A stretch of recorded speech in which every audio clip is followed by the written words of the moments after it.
Nani hajapata maziwa?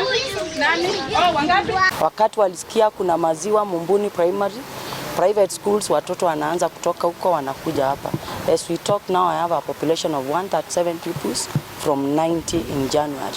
Kwa hivyo mimi nataka kusema huu mpango uendelee na asiachilie. Imekuwa motivation sana. Kwa sababu sasa hivi watoto hawachelewi.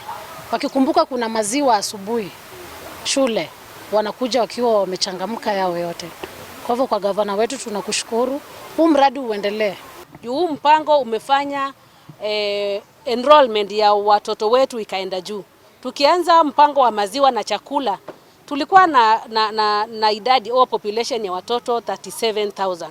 Na saa hii tuko na 43,000. Kwa hivyo tumeona mabadiliko mazuri. Tumeona watoto wameongezeka sana.